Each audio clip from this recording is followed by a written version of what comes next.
안녕하십니까. 바로본TV 옹부즈맨의 김승재입니다. 지난주 연합뉴스TV에선 인천 전세 사기 피해자가 또다시 극단적 선택을 했다는 소식과 함께 미국의 전기차 보조금 대상에서 현대차와 기아가 모두 빠졌다는 내용 등 다양한 뉴스들을 보도해드린 바 있는데요. 먼저 지난주 주요 뉴스부터 정리해보겠습니다.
최근 학교폭력을 주제로 한 드라마가 인기를 모았습니다.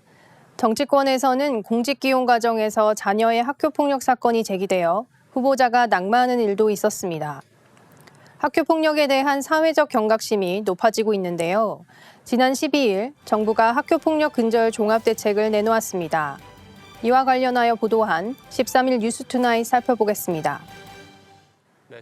보도는 정부가 발표한 학교폭력 근절 종합대책이 처벌에 초점을 맞춘 엄벌주의 기조가 확연하다는 평가를 받고 있다며 한편에서는 조치의 실효성 여부와 부작용을 우려하는 목소리가 있다고 덧붙였습니다. 정부는 학교폭력에는 반드시 불이익이 따른다는 인식을 심어주기 위해 가해 학생에 대한 조치 사항을 학생부 중심 대입 전형뿐 아니라 정시 대입 전형에도 반영하겠다고 밝혔습니다. 그러나 구체적인 기준이 정해지지는 않았는데요. 세부 기준을 만드는 것은 각 대학의 몫이라는 게 정부의 입장입니다. 세부 지침 없이 자체 기준을 설정해야 하는 대학 측은 부담스럽다는 반응을 보였습니다. 감점 수준이 너무 낮다면 실효성이 없는 대책이란 비판이, 반대로 너무 높다면 과도한 낙인 찍기란 지적이 나올 수밖에 없기 때문입니다. 또한 입시 자체에 관심이 없는 가해 학생에겐 학폭 기록 반영 여부가 크게 중요하지 않을 것이란 견해와 가해 학생의 불복 소송 등이 증가할 것이라는 우려도 뒤따르고 있습니다. 정부가 발표한 학교폭력 근절 종합대책과 관련하여 연합뉴스TV는 다양한 보도를 통해 구체적인 정보들을 전했습니다. 종합대책의 주요 내용을 전달한 보도, 현재 학교폭력 조치와 비교하여 개선되는 내용에 대한 보도, 교육계의 반응을 전달한 보도 등이 있었습니다. 정부 브리핑의 내용을 빠짐없이 전달하면서도 주요한 주제별로 정리해 보도하여 연합뉴스TV 보도 내용만으로도 해당 이슈에 대해 충분한 이해가 가능했습니다. 앞서 살펴본 뉴스는 사실상 이번 대책의 빈틈을 지적한 보도라고 볼 수 있는데요. 왜 실효성이 부족한지, 예상 가능한 부작용은 무엇인지를 이해하기 쉽게 정리하여 보도하였습니다. 특히 이에 대해서는 전문가 대담을 통해 보다 더 구체적으로 논의가 진행되었는데요. 12일 뉴스프라임 살펴보겠습니다. 대담은 최선희 푸른나무재단 상담본부장과 최단비 변호사가 참석하여 이번 정책에서 제기될 수 있는 의문점을 하나씩 해소해 나가는 방식으로 진행되었습니다. 먼저 가해 학생 조치라는 측면에서 최선희 본부장은 대입을 준비하는 학생에게는 효과적일 수 있으나 학교폭력 정책의 최종 목표는 가해 학생의 선도와 교육임을 다시 한번 강조했습니다. 다음으로 피해 학생 보호 방안이라는 측면에서 최단비 변호사는 가해자가 처벌을 피하고자 제기하는 소송이 늘어나 피해자의 고통이 가중될 것을 대비하여 피해자 진술권을 보장하기로 하였다고 설명했습니다. 대입 반영과 관련하여서는 기준의 모호함 외에도 대학 입시와는 상대적으로 거리감이 있는 초등학생, 중학생 등 저연령층의 학폭 방지 부분의 미흡함을 지적하였습니다. 그 외 소년범과의 형평성 문제, 이중처벌의 문제 등에 대해서도 논의가 진행되었습니다. 대담은 이번 대책의 주요 개선안을 먼저 구체적으로 정리한 후 관련 의문점과 우려사항을 하나씩 정리하는 형태로 진행되었습니다. 덕분에 이번 대책을 둘러싸고 제기된 대부분의 쟁점이 구체적으로 정리되어 보도되었습니다. 특히 실질적인 사례 등이 등장하여 이해가 더 쉬웠는데요. 최선희 푸른나무재단 상담본부장은 그간 가해자의 전학이 피해 학생에게 오히려 책임 회피처럼 느껴져 더 힘들었다는 점을 지적하기도 했습니다. 최선희 변호사 역시 대학 입시 반영 관련 최근 논란이 되었던 정순신 변호사의 자녀 사례를 들어 학폭 관련 반영 비율이 낮을 경우 실효성 역시 낮다는 점을 설명하였습니다. 대담 말미에는 교권이나 학교 신뢰 회복과 관련된 이야기도 언급되었는데요. 최근 학생인권 조례 폐지 움직임과 관련해 보도한 16일 일요와이드 살펴보겠습니다. 학생인권 조례는 2010년 초등학교 교사가 학생을 무자비하게 폭행하여 전국적으로 학생인권 강화 여론에 불을 붙였던 오장풍 교사 사건을 계기로 서울, 경기 등 일부 지역에서 제정되었습니다. 이후 10여 년이 흘렀는데요. 기자는 오히려 학생과 학부모의 폭언, 폭력 등에 시달리는 교사들이 늘고 있다고 지적했습니다. 정부 역시 최근 학교폭력 종합대책을 발표하면서 지나친 학생인권 강화에 따른 문제점을 거론했다는 점을 덧붙였습니다. 서울 지역 학생인권 조례는 서울시의회가 4만 4천여 명의 서명이 담긴 주민조례 청구를 접수하고 지난달 13일 폐지 조례안을 발의하는 등 폐지 수순을 밟고 있습니다. 이에 대해 소수 학생들의 일탈을 막겠다며 학생인권의 보호막을 걷어내는 것은 탁상행정이자 시대착오라는 반대 의견도 존재합니다. 보도는 마지막으로 교육계 안팎에선 학생인권과 교권이 상충하는 가치가 아닌 데다 권리 측면만 부각되어 온 학생인권의 부작용도 분명한 만큼 무엇보다 절충점을 찾기 위한 노력이 필요함을 지적하였습니다. 본 보도는 정부가 발표한 학교폭력 근절 종합대책과 맞물려 학생인권 조례의 현황을 전해 학교 교육에 대해 더 폭넓게 생각해 볼 수 있는 기회를 제공하였다고 생각합니다. 보도에서 전한 대로 서울에서는 학생인권 조례 폐지가 논의 중이고 학생인권 조례가 제정되어 있는 또 다른 지역에서는 학생인권뿐 아니라 교직원의 인권을 보호하기 위한 교육인권 조례가 새롭게 만들어지기도 하였습니다.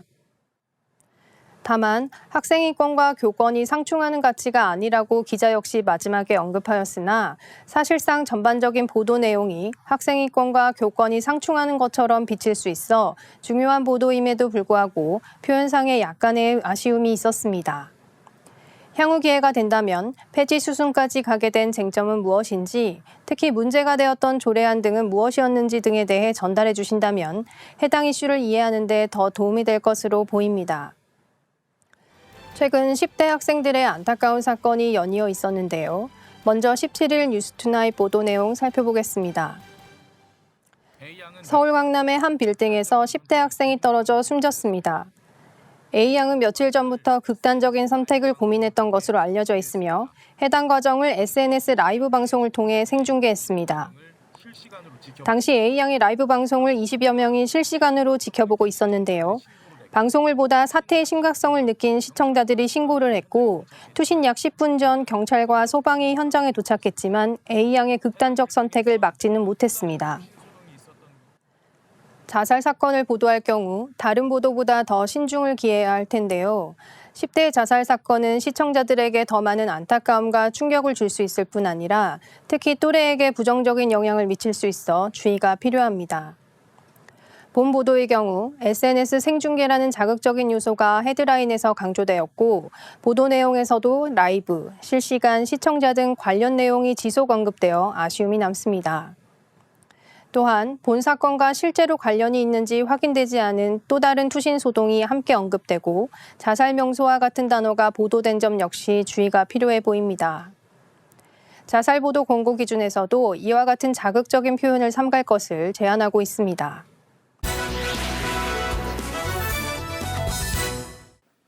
자, 이번 시간은 주말에 방영되는 제작 프로그램을 대학생의 시선으로 분석하고 평가해보는 시간이죠. 캠퍼스 TV 리포트입니다.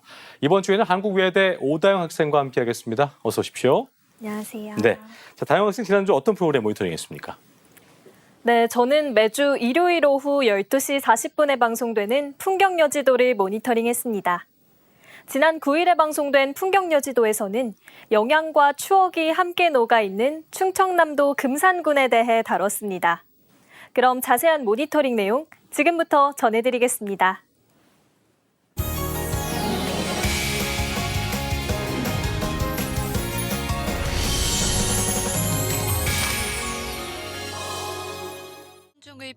방송은 금강의 거대한 물줄기위를 가로지르는 월영산 출렁다리를 소개하며 시작됩니다.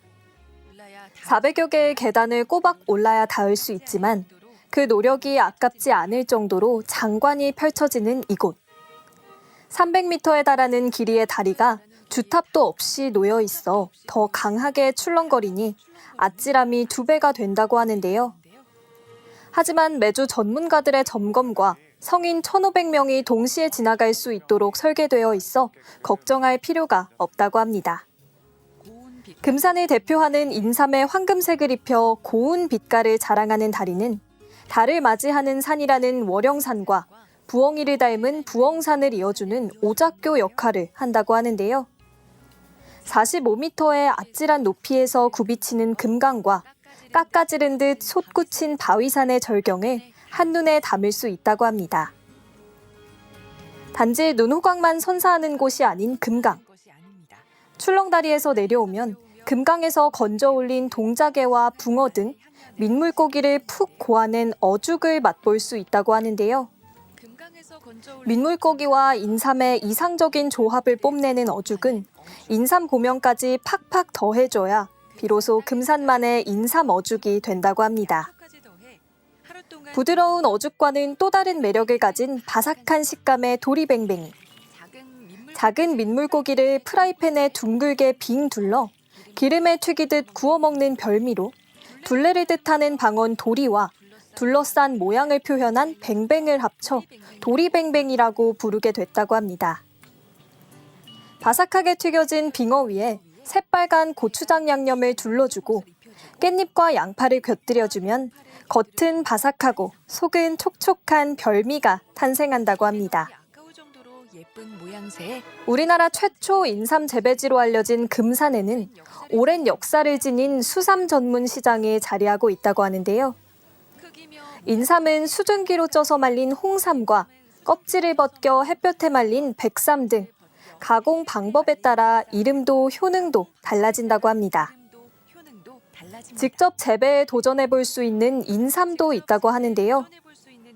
1년 남짓 자란 어린 인삼인 묘삼과 푸른 싹을 틔운 새싹삼까지 키우는 재미를 덤으로 얻어갈 수 있다고 합니다. 인삼을 금처럼 귀하게 여기는 금산에서는 잔뿌리 하나 허투루 버리지 않고 음식을 만들어 먹었다고 하는데요. 무침 반찬용 잔뿌리 미삼도 인기 만점이라고 합니다. 다양한 가공품까지 판매하는 이곳은 금산의 자연을 품은 보물, 인삼의 매력에 흠뻑 취해볼 수 있는 곳이라고 합니다. 인삼을 오감으로 즐길 수 있는 고장 금산에서 색다른 체험을 즐길 수 있는 조팝꽃 피는 마을. 다양한 체험 중에서도 단연 인기를 끄는 건 바로 인삼 꽃줄을 담그는 건데요. 장미꽃잎을 펼쳐놓은 듯 아름다운 꽃잎의 정체는 얇게 썰어서 말린 인삼이라고 합니다. 비트물을 들인 붉은 인삼이 어느새 붉은 꽃술로 은은한 인삼향을 맡으며 집중하다 보면 어느새 한떨기 꽃이 피어난다고 합니다. 하나의 예술작품으로 재탄생한 인삼의 눈부신 자태에 감탄하게 되는데요. 꽃이 떨어지지 않게 병 속으로 넣어주고 마지막으로 알코올 도수가 높은 술을 부어준다고 합니다. 알코올 도수가 높은 담금주를 사용해야 인삼이 변질되는 것을 막을 수 있다고 하는데요. 이때부터 최소 3개월간 숙성시켜준다고 합니다. 인삼의 효능은 물론 아름다움까지 녹아들어 눈호강의 입호강까지 제대로 할 수 있는 이색 체험. 저도 눈과 입이 즐거운 인삼 꽃술 담그기 체험을 해보고 싶다는 생각이 들었습니다. 소나무 숲이 우거진 금성면 나지막한 언덕에는 무덤 하나가 자리 잡고 있다고 하는데요. 잔디밭 사이로 난 돌길을 따라 가장 높은 곳에 오르면 비로소 마주하게 되는 이 무덤. 바로 금산 700의총입니다. 700의총은 임진왜란 당시 15,000명의 왜군에 맞서 싸우다 전사한 700의병과 승병들의 유해를 모신 곳이라고 합니다. 700의총 앞에는 1663년 현종이 종용사라고 사액한 사당이 있다고 하는데요. 종용사에는 금산 전투에서 순절한 선열 21위의 위패가 안치되어 있다고 합니다. 충절의 혼이설인 경내에는 700의사의 행적을 담은 순위비가 있다고 하는데요.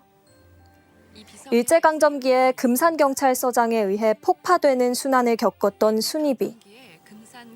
당시 주민들이 일제의 눈을 피해 비석 조각을 모아 땅속에 묻어두었다가 광복 이후에 꺼내어 보관했던 것을 2번에 걸쳐 복원해 놓았다고 합니다. 의병의 충절을 기리기 위해 세워진 기념관에서 그들의 이야기를 자세히 들여다볼 수 있다고 하는데요.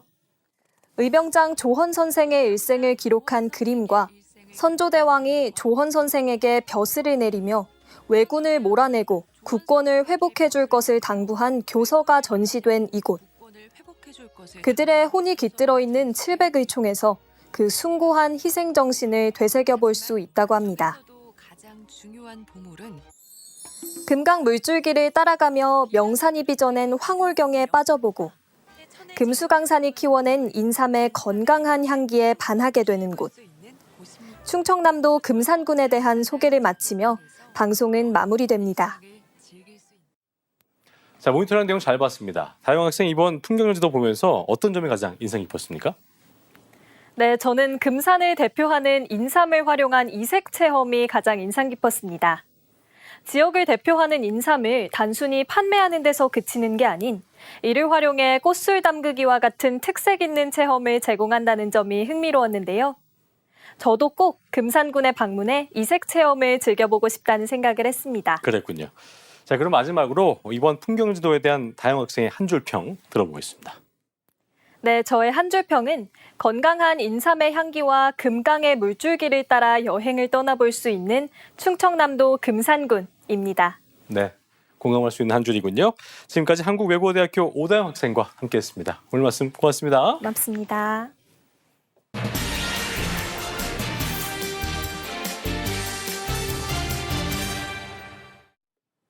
최근 대규모 전세 사기의 파장이 이어지면서 안타까운 소식들이 들려오고 있는데요. 오늘 TV와 비평에서 관련 내용들 자세하게 짚어보겠습니다. 도움 말씀에 명지대학교 최선규 교수와 함께하겠습니다. 어서 오십시오. 안녕하세요. 예, 참 안타까운 일입니다. 최근에 전세 사기를 당한 피해자들의 극단적 선택이 잇따르고 있다는 보도가 이어지고 있는데요. 자, 먼저 안타까운 이번 사건의 배경을 언론이 어떻게 보도하고 있는지부터 짚어주시죠. 네. 최근 인천에서 전세 사기 피해자 2명이 극단적 선택을 한 가운데 또 다른 피해자가 숨진 채 발견됐습니다.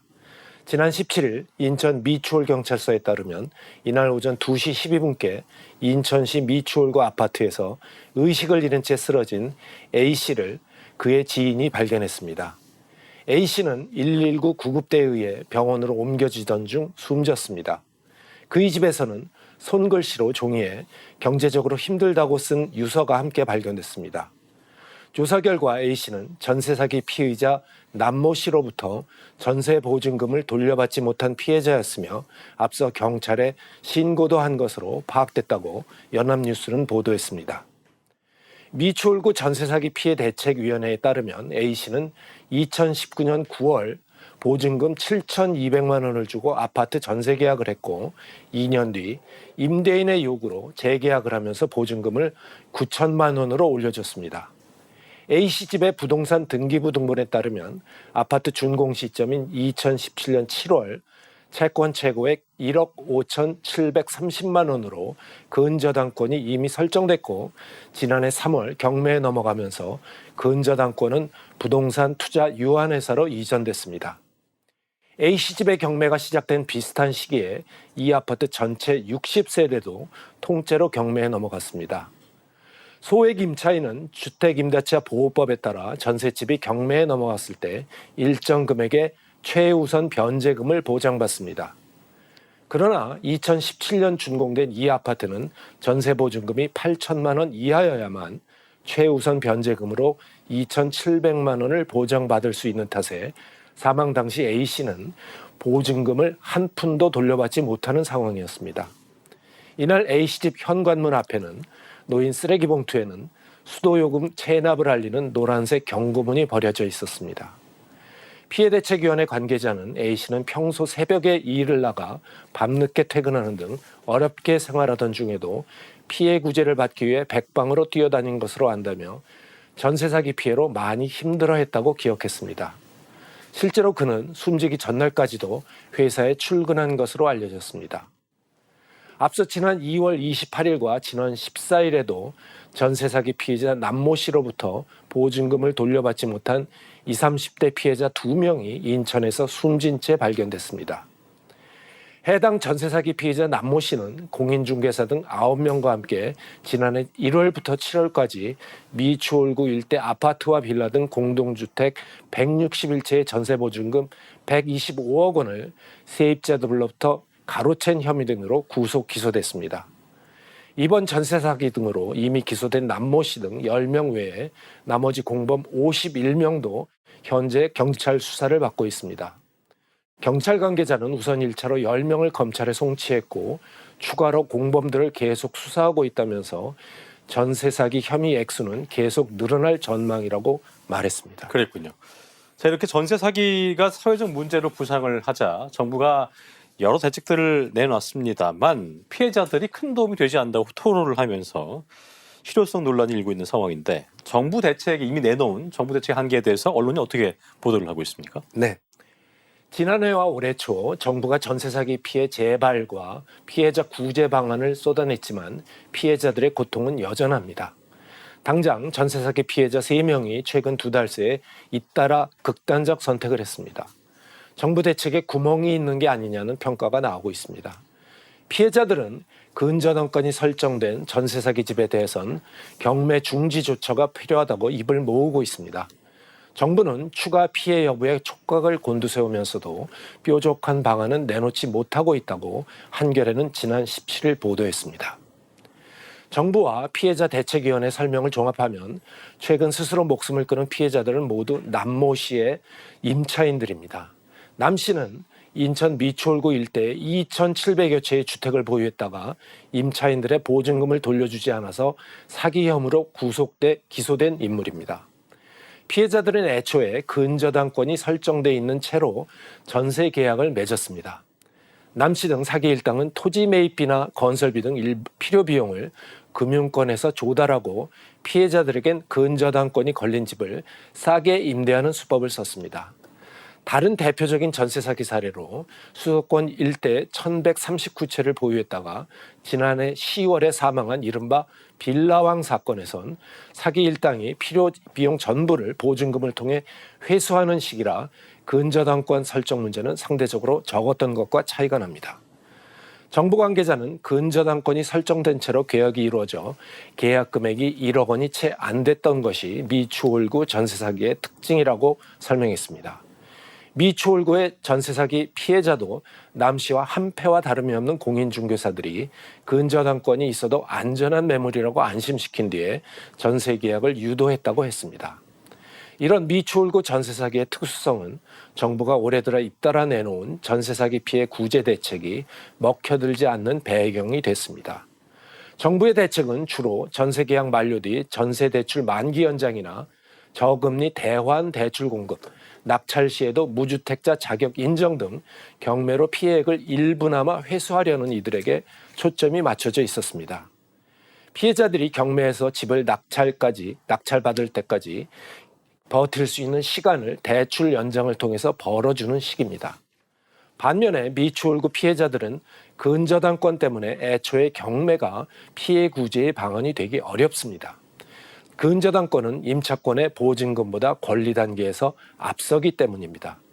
집이 경매로 넘어가면 피해자는 소액의 최우선 변제금을 받거나 이마저도 기준에 미달하면 빈털터리로 쫓겨날 위험이 큽니다. 근저당권이 없는 피해자들은 경매를 통해 피해액 일부를 되찾을 수 있어 오히려 신속한 경매 진행이 도움이 되는 것과 대비됩니다. 빌라왕 전세 시기 사건 피해자는 근저당권이 없어서 경매 개시 여부를 피해자인 임차인이 선택할 수 있는 우리와 근저당권이 걸려있는 미추홀구 피해 사건은 성격이 많이 다르다면서 정부가 이 점을 고려하지 못한 채 대책을 마련한 것 같다고 말했습니다. 그렇군요. 자, 이렇게 피해자들이 희생되는 비극적인 일이 이어지자 윤 대통령이 정부 대책을 다시 점검하라 이렇게 당부를 하면서 그 일환으로 이제 방금 얘기하신 피해를 입은 주택의 어떤 그 경매 중단을 지시하기도 했는데 정부 대책에 대한 언론 보도는 어떻게 나왔습니까? 네. 전세 사기 피해자들은 경매 절차를 중단하는 것이 가장 시급하다고 목소리를 내고 있습니다. 거주 중인 주택을 경매에서 낙찰받는 것이 그나마 피해를 최소화할 수 있으니까 우선 매수권이라도 달라고 또 말하고 있습니다. 전세 사기 물건이 경매에 나가면 여러 차례 유찰되면서 시세보다 가격이 크게 떨어집니다. 이 과정에서 일명 꾼들이 경매에 들어와서 물건을 쓸어가고 정작 피해자들은 자기가 살던 집도 낙찰받지 못하는 것이 현실이라고 SBS는 지난 17일 보도했습니다. 전세 대출이 있는 임차인은 경매 완료 이후에 대출금을 일시에 갚아야 하는 문제가 생기고 추가 대출도 받기 어렵습니다. 그래서 피해자들은 낮은 금리로 경매 낙찰금을 대출받을 수 있게 해달라고 정부에 요청해 왔는데 정부가 묵묵부답이었다고 말하고 있습니다. 피해자들은 근본적으로 공공기관이 먼저 보증금을 임차인에게 돌려주고 그 이후에 주택 경매 등으로 회수하는 적극적인 제도 개선이 필요하다고 말하고 있다고 SBS는 덧붙였습니다. 국토부와 인천시 관계자들이 지난 17일 오후 긴급히 모여서 회의를 했습니다. 유정복 인천시장은 특단의 대책이 필요하다면서 단전 단수 조치를 당분간 유예하도록 했고요. 정부에도 경매를 유예해달라고 국토부에 건의를 했습니다. 이에 국토부는 종합적인 대책을 마련 중이라고 했는데요. 사실 법적으로 보장되어 있는 경매를 행정당국이 강제로 중지시키는 건 어렵습니다. 직접 자금을 지원하는 것도 국가의 예산으로 사기 피해 금액을 탕감해 주는 것으로 해석될 수 있기 때문에 사회적 합의가 좀 필요한 상황이라고 SBS는 지적했습니다. 일단 국토부는 상황의 심각성을 인지하고 경매 절차, 자금 지원 등을 통해 법무부와 금융위와 논의하겠다고 밝혔습니다. 한국자산관리공사 캠코는 피해 주택에 대한 경매 매각 기일 변경을 진행 중인 것으로 알려졌습니다. 지난 17일 캠코 인천지역본부에 따르면 본부가 관리 중인 인천 미추홀구 소재 주택 210건 가운데 총 51건에 대해 매각 기일 변경 신청을 했습니다. 캠코 관계자는 캠코 관리주택의 경매 피해자에 대해서는 정부 대책이 나올 때까지 경매 매각 기일을 계속해서 연기할 것이라고 말했다고 국민일보는 보도했습니다. 그랬군요. 자, 악의적인 전세 사기 피해로 안타까운 희생이 속출을 하면서 관련된 보도들도 본물을 이뤘습니다. 교수님께서도 다 일일이 보도를 보셨을 텐데 느끼신 점이 어떤 거였고 또 이럴 때일수록 언론 보도가 중요해 보이기 때문에 그 역할에 대해서도 끝으로 한 말씀 해주시죠. 네. 이번 전세 사기 사건 피의자 남모 씨는 현재 구속 기소돼 있습니다. 인천 미추홀구 등에서 빌라와 아파트 2,700여 채를 소유하면서 임차인 161명으로부터 전세 보증금 125억여 원을 가로챈 혐의를 받고 있습니다. 대출을 받아 소규모 아파트와 빌라를 지은 뒤 전세 보증금으로 대출 이자를 내고 또 다른 주택 매입을 반복해 집을 늘려나갔습니다. 2월 현재 690여 채가 경매에 넘어갔다고 합니다. 이번에 전세 사건은 사인 간의 계약에서 일방의 악의와 상대방의 부주의에 의한 발생한 범죄로 치부하기에는 피해 규모가 광범위하고 사회적 파장이 큽니다. 전세 사기는 부동산에 대한 정보를 적게 갖고 있는 임차인들을 대상으로 한 전형적인 약자 상대 범죄이며 피해자들이 대부분 사회에 처음 발을 들여놓는 청년 세대입니다. 피해자들의 요구사항을 정부 대책의 취약점을 보완해나가는 단초로 삼아 정부는 보완대책 마련을 서둘러야 할 것입니다. 언론은 정부의 보완대책 마련에 대해 관심을 갖고 보도해야 할 것입니다. 네, 여기까지 명지대학교 최선 교수와 함께했습니다. 오늘 말씀 고맙습니다. 고맙습니다. 예. 저희 옴부즈맨 제작진은 여러분의 다양하고 소중한 의견들을 기다리고 있습니다. 방송을 보시고 느낀 소감을 연합뉴스 TV 홈페이지 내 시청자 게시판이나 SNS로 보내주시면 됩니다. 저희는 다음 주 이 시간에 다시 인사드리겠습니다. 여러분 고맙습니다.